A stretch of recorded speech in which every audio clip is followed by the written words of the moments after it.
प्रभु की लीलाओं का श्रवण और प्रभु के नाम का कीर्तन और प्रभु के रूप का ध्यान, ये तीन बातें बहुत जल्दी भगवत प्रेम प्रकट कर देती हैं। ये तीन बातें बहुत जल्दी भगवत प्रेम प्रकट कर देती हैं। प्रभु के अवतार लीला चरित्रों का खूब गायन करे, खूब श्रवण करे। भगवान की अवतार लीलाएं भी हैं और प्रभु की प्रेममय निकुंज लीलाएं भी हैं। तो अगर आपका निकुंज लीला में प्रवेश नहीं है तो प्रथम सुने भागवत, भक्त मुख भगवद वाणी, भगवान के अवतारों का, भगवान की अवतार लीलाओं का श्रीमद् भागवत में खूब बढ़िया वर्णन है। पढ़ो, सुनो, क्या होगा इससे? मोह का नाश हो जाएगा। दूसरी बात, नाम कीर्तन, ये तो महान अमृत है। बिल्कुल विश्वास कर लो, नाम कीर्तन अमृत है। ताली बजा के, मंजीरा बजा के, ढोल बजा करके, नाच करके, जैसे बने, अकेले चार लोग जैसे बने, नाम संकीर्तनम यस्य सर्व पाप प्रणाशनम। देखो, भगवत चर्चा ने महामोह का नाश कर दिया और भगवान नाम कीर्तन ने सब पापों का नाश कर दिया। नाम संकीर्तनम यस्य सर्व पाप, सर्व पीछे बीच में जो भी जमा संचित कृप सब को भस्म करने की सामर्थ्य नाम कीर्तन। ये जो राधा राधा आप बोलते हैं, बहुत अमृत है, बहुत अमृत। और प्रभु के रूप का ध्यान, ये तीन बातें बहुत जल्दी माया मुक्त कर देंगे, आपको भगवत प्राप्ति करा देंगे। प्रभु के रूप के ध्यान के लिए ही दिव्य श्यामा श्याम ने बिहारी जी का रूप धारण किया। ये किसी मूर्तिकार की रचना नहीं है। श्री राधा रमण जी सरकार, राधा वल्लभ लाल जी महाराज, श्री बांके बिहारी लाल जी महाराज, ये साक्षात प्रगट ठाकुर हैं। प्रिया प्रीतम हमारी दृष्टि में सामर्थ्य नहीं कि देख सके, वो तो हरिवंश नेत्रों से देखे जाते हैं। निकष कुंज ठाड़े भये भुजा परस्पर अंश, श्री राधा वल्लभ मुख कमल निरख नयन हरिवंश। हरिवंश नेत्र प्रकट हो जाएंगे, आश्रित जन हो, चिंता की बात नहीं। पर ये जो रूप प्रकट है, इसके ध्यान में तो तुम्हें कोई श्रम नहीं करना। बिहारी जी महाराज, राधा वल्लभ जी महाराज, राधा रमण जी महाराज, भर नेत्र देखो और अपने नेत्र के कैमरा से खींच लो फोटो। अब आप फिर इधर देखो, उधर वैसे ही खड़े नजर आ रहे, वैसे मुस्कुराते हुए दिखाई दे हर समय। और ये आदेश कर रहे हैं हरिवंश महाप्रभु, सब सोहित निष्काम मति, श्री वृंदावन विश्राम, श्री राधा वल्लभ लाल को हृदय ध्यान, मुख नाम। राधा वल्लभ लाल का ध्यान करो और राधा वल्लभ श्री हरिवंश बोलो तो तुम्हारी मति निष्काम हो जाएगी, तुम्हें अखंड वृंदावन वास मिल जाएगा। प्यारे जो तुम्हें प्यारे लगने लगेंगे। ये तीन बातें आपको निश्चित भगवत प्राप्ति करा देंगे। इष्टम दत्तम तपोजप्तम व्रतम यच्चात्मनः प्रियम दारान श्रुतान गृहान प्राणान यत् परस्मै निवेदनम।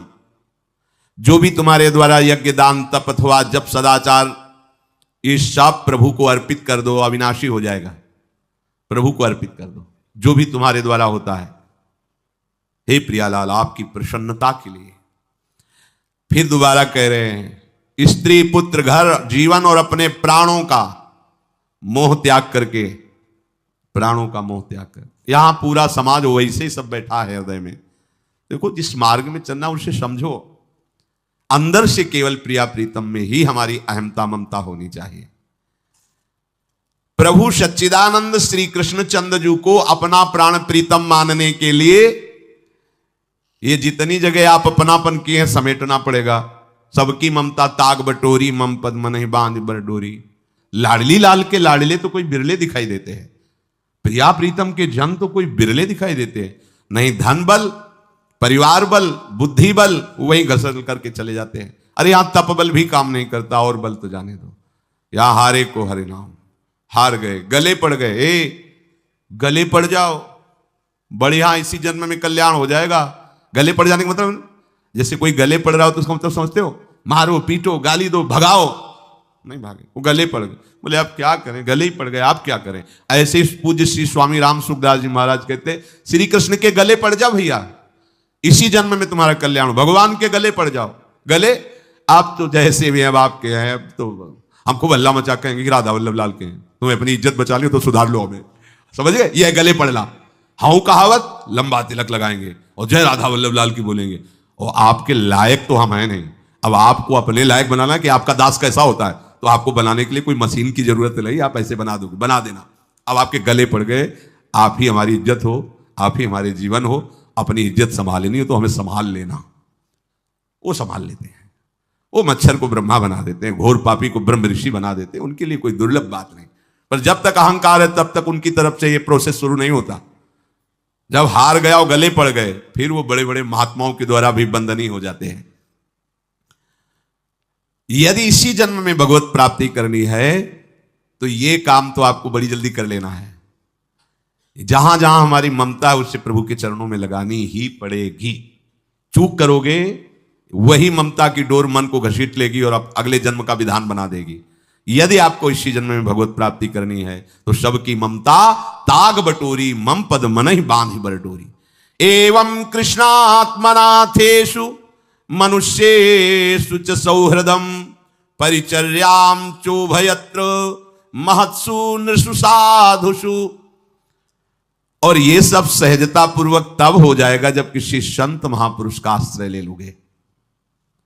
जिन संत महापुरुषों ने अपने समर्पण के प्रभाव से, भजन के प्रभाव से सच्चिदानंद भगवान श्री कृष्ण को अपनी आत्मा के रूप में साक्षात्कार कर लिया है, यदि उनसे प्रेम हो जाए, संतों से प्रेम होना संतों से बड़ा कठिन है। अभी कोई मुस्कुरा के तुमसे कह दे कि कई दिनों से हम तुम्हें देख रहे थे या देख रही थी, बस तुम्हारे मन को कोई निग्रह विग्रह करने की जरूरत नहीं, घसीट जाएगा। वो बड़े भाग्यशाली हैं जिन्होंने संतों से प्रेम किया। यहां कह रहे हैं ये जितनी बातें बताई गई, दया, तितिक्षा, मौन, मनोनिग्रह, इंद्रिय निग्रह, परिवार की ममता का त्याग, भगवान से अपनापन, भागवत धर्म का प्रादुर्भाव होना, ये एक साथ सब हो जाएंगे केवल तुम्हें गुरु चरणों से प्रेम हो जाए, संत चरणों से प्रेम हो जाए। क्योंकि उन्होंने सच्चिदानंद स्वरूप भगवान कृष्ण को अपने प्रेम बल से अधीन कर लिया है। यदि सदैव वस्त्र पवित्र रखे, शरीर को पवित्र रखे, ये पशुओं जैसा आचरण करने वाले भजन नहीं कर सकते। ये जो कहते हैं ना भजन में मन नहीं लगता, पवित्रता चाहिए। अब ऐसे पशु की तरह शौच हो लिए, उठे चल दिए, ऐसे नहीं। पवित्रता, शौचाचार का निर्वाह कीजिए। लघुशंका भी जाइए तो जल लेकर जाइए। इंद्री का प्रक्षालन, फिर हाथ का प्रक्षालन, फिर 3 बार आचमन, राधा वल्लभ श्री हरिवंश, राधा वल्लभ श्री हरिवंश, जैसे शास्त्रीय विधान में केशवाय नमः, नारायणाय नमः, माधवाय। पवित्र रहिए। देखो भजन कैसे नहीं होता। मिट्टी जल आदि से बाह्य शरीर की पवित्रता और छल कपट के त्याग से भीतर की पवित्रता बढ़ती है। गुरु से कपट ये सर्वनाश का लक्षण है। अगर तुम में कोई दोष है, गुरुदेव पूछ रहे हैं, तुमने ऐसा अक्षरशः जैसा हृदय में वैसा बोल दे जी, अब चाहे दंड दो चाहे क्षमा करो, ये आपका विषय। पर सत्य बात यह कि मेरे हृदय में ऐसी पाप वृत्ति थी, मैंने ऐसा किया या ऐसा करने का हमारे संकल्प बन रहा है। गुरु से कपट नहीं। अंदर कपट रखोगे, मन मलिन हो जाएगा, भाग जाओगे, माया घसीट ले जाएगी। जो गुरुदेव ने उपासना दी है उसी का केवल अनुष्ठान। समय कहां आपके पास और के लिए? कहां समय है? प्रियाजू के सिवा हमारे पास समय कहां है? ऐसी दिनचर्या है, एक क्षण भी तो समय नहीं है, तो हम फिर और क्या अनुष्ठान करें? अपनी लाडली जू को हर समय देखते रहना है, दुलार करना है, नाम मंत्र वाणी जी का गायन, उन्हीं की सेवा में। गृहस्थी हैं तो जो व्यापार नौकरी उन्हीं के लिए समर्पित करें। इसके लिए बहुत सहन शक्ति चाहिए। ठंडी गर्मी, मान अपमान, निंदा स्तुति, परिवार वालों की अवहेलना, ये सब मिलेगा इनाम में। इसे सहो चुपचाप, इसके लिए रो मत। कैसे लोग हैं रो देते हैं, शरीर की प्रतिकूलता में रो देते हैं। अरे आंसू श्री जी के लिए, सिर्फ प्यार में रो श्री जी के, और सब दुख मुस्कुरा के सहना सीखो। मौनम, वाणी को बहुत संभालिए। नाम जप के लिए मौन बहुत आवश्यक है। अगर बार बार थोड़ी थोड़ी देर में बोलते रहेंगे तो एकाग्रता भंग होती रहेगी, नाम में मिठास नहीं अनुभव कर पाएंगे। कभी कभी ऐसा होता है ये जाम हो जाता है, बोलना भी चाहे तो नहीं बोल पाते, क्यों? क्रम टूट जाएगा। शाम के समय जैसे किसी से मिलना जुलना नहीं, तो तभी लोग पूछते मौन हो क्या? तो फिर नहीं, मौन नहीं, क्या बात, इशारे समझ लो जो काम, चलो। क्योंकि अगर निरंतर मंत्राकार वृत्ति तो बोलने की भी हिम्मत नहीं रह जाती। पर वहां तक पहुंचने के लिए वाणी का मौन आवश्यक है। मौन का मतलब ऊं करना नहीं है, आवश्यक हो तो शब्द बोल दो, नहीं अधिकतर मौन रहने की चेष्टा करो। जो आपको मार्ग मिला है कई बार वर्णन किया है कि सत्संग में जो शब्द आपको लगते हैं तो डायरी में लिखना चाहिए, या याद कर लो, बाद में लिख लेना जाके, और अपने लिखे हुए सत्संग के वचनों को रोज स्वाध्याय करना चाहिए। अमुक तारीख के सत्संग में ये पॉइंट, और उनको बार बार, ऐसा नहीं कि आपको ही कह रहे हैं, जहां जहां संत मिले जो जो बोले उनके सामने तो लिखा पड़ी नहीं, पीछे हट के लिखना। 2 डायरी हैं, एक सन्यास की है, एक वैष्णव मार्ग, दोनों को गुरुजनों की, महापुरुषों की वाणी को एकदम एकाग्रता से सुनाओ। जब अलग हटे तो सबसे पहला काम, इस तारीख को इस महापुरुष ने ये शब्द बोला, और उन्हीं का बार बार स्वाध्याय करना। क्योंकि सब शास्त्रों में कहां दौड़े घूमेंगे, महापुरुष जन सब शास्त्रों का सार बोलते, उसे लिख लिया। सरलता, आपका जीवन सरल होना चाहिए। छल कपट द्वंद्व, मुख में कुछ और, हृदय में कुछ और, आचरण में कुछ और, यह दुष्ट पुरुष का लक्षण है। उपासक का, शिष्य का लक्षण नहीं है। दुष्टता का त्याग करो। हृदय में कुछ और चल रहा है, वाणी से कुछ और बोल रहे हो, आचरण में कुछ और है, यह दुष्ट पुरुष का लक्षण है। साधु पुरुष का जो वाणी में वही, हृदय में वही, आचरण में है, तीनों की मिलान है, वही साधु है, वही उपासक है, वही भक्त है, जिसकी तीनों एक हो। वाणी से जो बोला वही हृदय में है, जो हृदय में वही आचरण में है। यहां वाणी से कुछ बोल रहे हैं, हृदय में कुछ चल रहा है, आचरण कुछ और बता रहे हैं, यह ठीक नहीं। सरलता का तात्पर्य है मन, वचन और कर्म, ये तीनों एक होने चाहिए। अहिंसा, वाणी से, शरीर से किसी को भी कष्ट ना पहुंचे, ऐसी अंदर धारणा रखो। वो अपने संकल्प विकल्प करके कष्ट भोगे, उसकी बात, हमारे द्वारा किसी को कष्ट ना पहुंचे, ये हमारी धारणा हो। सर्दी गर्मी, सुख दुख आदि, द्वंद्व हर्ष विषाद आदि जो है, इनको सहना सीखो। भगवान भी आदेश करते हैं, मात्रा स्पर्शास्तु कौन्तेय शीतोष्ण सुख दुखदा आगमापायनो अनित्यास्तास्तितिक्षस्व भारत। जो इनको सह जाता है वही परम पदवी को प्राप्त होता है। थोड़ी सी गर्मी यहां, थोड़ी सी सर्दी यहां, पूरे जीवन गर्मी।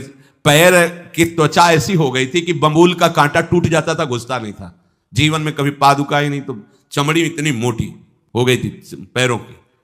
सर्दी गर्मी जैसा आप इसको, आप देखो यहां आप कौन सा स्वेटर पहनते हैं, जीवन में कभी नहीं। सर्दी में क्या होता है, यहां ये त्वचा नहीं, क्या हमें तो लगता है काफी सुकोमल अन्य अंगों से यहां की त्वचा है, कपोल, नासिका, नेत्र आदि।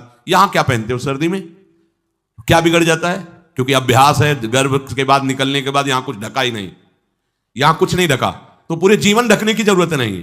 और अगर पूरे अंगों में न ढका होता तो पूरे जीवन ढकने की जरूरत नहीं। जो जंगल में दिगंबर महापुरुष रहते थे गंगा के किनारे, कितने, तो उनको क्योंकि अभ्यास, और हमने अभ्यास किया कपड़े लत्ते का, तो अभ्यास, हमने अभ्यास किया एसी रूम का, अभ्यास किया गीजर से नहाने का, वो अभ्यास किया 3 काल गंगा स्नान, वो अभ्यास, कुछ फर्क नहीं पड़ा इस जड़ शरीर में।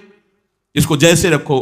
तो सहने का अभ्यास, यदि माया से मुक्त होना है तो सहने का अभ्यास रखो। ये जरा में ओह बहुत गर्मी, ये नहीं उपासक, गर्मी है ठीक है, शरीर का धर्म है, तो इंद्री में ताप लग रहा है ठीक है, राधा राधा राधा।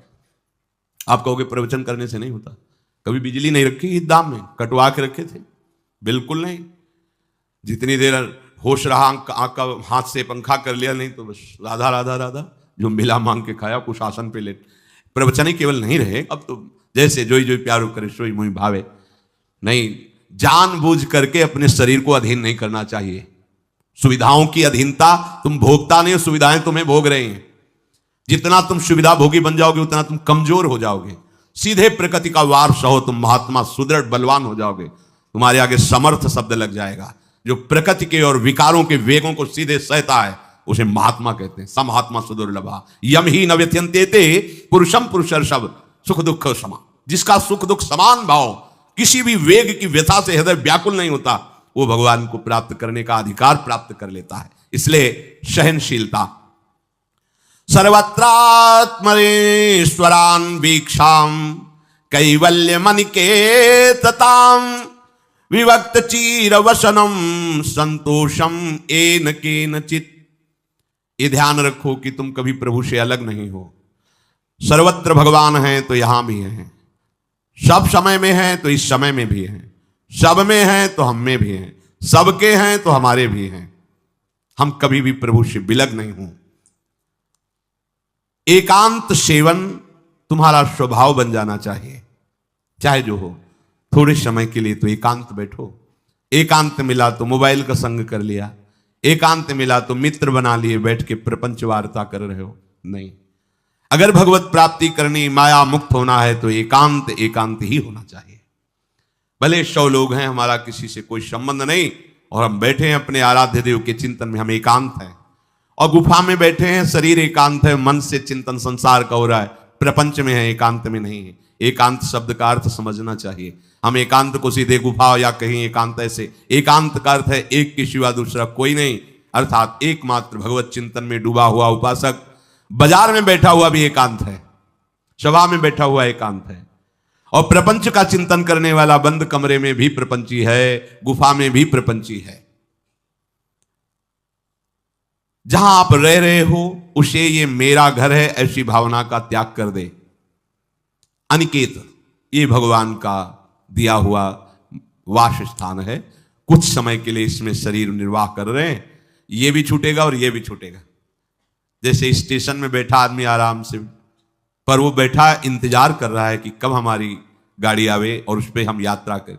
बस ऐसा ही कुछ स्टेशन जैसा विश्राम है, कब मृत्यु आवे और शरीर छूटे, हम प्रिया प्रीतम को प्राप्त हो। ये न मेरा था, न मेरा है, न मेरा रहेगा। ये न मेरा था, न मेरा है, न मेरा रहेगा। गृहस्थ हो तो पवित्र वस्त्र पहने, और त्यागी हो तो जैसे मिल जाए भगवत कृपा से वैसे वस्त्र पहने।